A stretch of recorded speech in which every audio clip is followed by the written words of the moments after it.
Hey everyone, it's Steve from itmakessenseblog.com, and today is episode 8 of Document the Journey, and I want to talk about what we can learn from a 7th grade basketball tryout and how we can relate this to entrepreneurship. So stay tuned.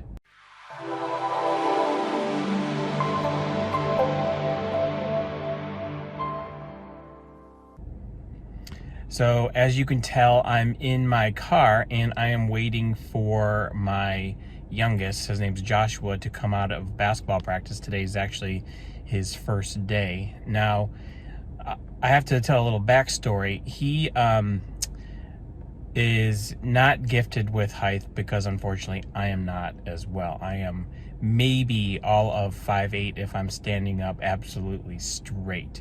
So unfortunately he got my height gene, and he's probably the smallest kid in his grade. He's in 7th grade.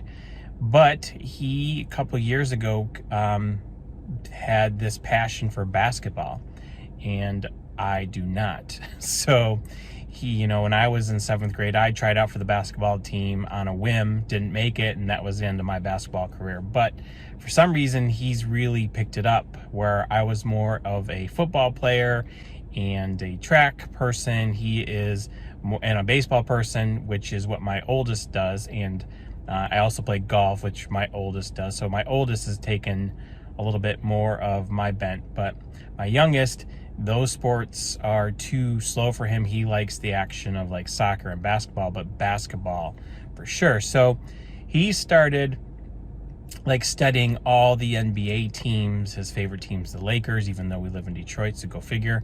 But he really loves basketball. And like I said, probably 2 years ago, he started practicing every day, 2 hours a day, every day after school. And he would go in his backyard and practice, or he would go to a local gym and play with some friends. But it was something he loved to do. And anytime, I don't live with my kids, unfortunately, they live with their mom, but whenever I would have them on the weekends, all he would want to do is, Dad, let's 1v1, Dad, let's 1v1. And, we actually started creating some YouTube videos about basketball, and he would, smoke me every time. And he just loved it. And unfortunately, I don't, but I still supported him. So I would do my best to play basketball with him, even though he would beat me every time.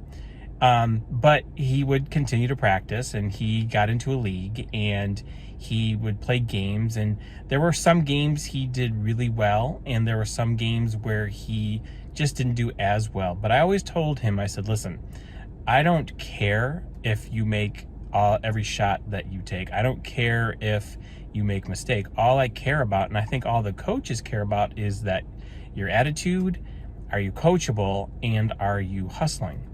Now, I could tell the days that he was giving it his all versus the days he was not. And, we would have discussions about that. But he would, on the days he didn't do well, he would be in tears. He'd be inconsolable for that day, which was heartbreaking, but also in a way a good lesson, because, it taught him that even though he didn't have a good day or a good practice, he had to keep going. He had to keep trying, and he did.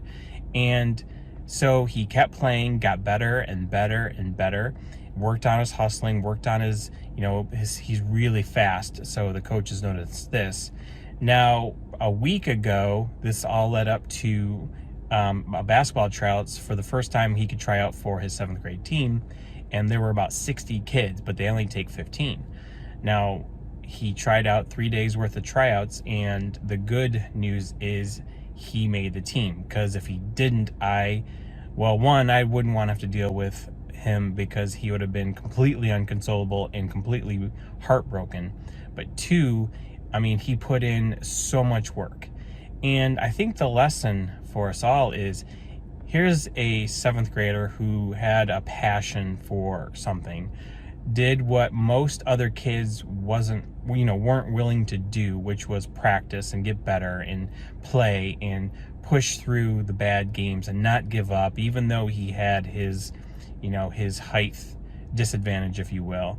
And I'm just so proud of him, and he was rewarded with making the team. And now he is, like I said, today is his first practice, and I'm waiting to pick him up. So I told him he's learned a very valuable lesson, and a lesson we can all, take to heart, which is, if you have a passion and you work hard and you do what others aren't willing to do, you can succeed. For instance, a lot of people that, especially my mentor has told me, Steve, you got to get on YouTube, you got to get on video. That's the only way that you can really make a lot of money in this business. And actually, I think Nathan Lucas just put out a video saying the same thing. Is, he thinks that every entrepreneur that wants to get into like affiliate marketing or online business needs to get in front of the video, and most people won't. But if we keep doing the hard things and we keep motivated and we keep the passion up, we can all do great things. Now, I know what you're probably thinking, that, okay, yeah, this is just a 7th grade basketball team, but, go tell him that. I wouldn't want to. So anyway, like I said, I've learned a lot. I think he's learned a lot from this, and I hope that, he remembers this as he grows older, that if he just continues to work hard, has a great attitude, does things that he's really passionate about, and just keeps persisting, that only good things will come of it. So I think that is a great lesson for all of us. So that is my story for today. Thank you for watching. If you like this video, if you like my Document the Series, please hit that like or that thumbs up and like. And if you are new to my channel, please just consider subscribing, as I'm creating content all the time. And leave a comment down below if you have any kids that have learned the similar life lessons. I'm really into my kids, as you probably can tell with my videos. And I look forward to seeing you guys in the next Document the Journey. I'll talk to you later. Bye.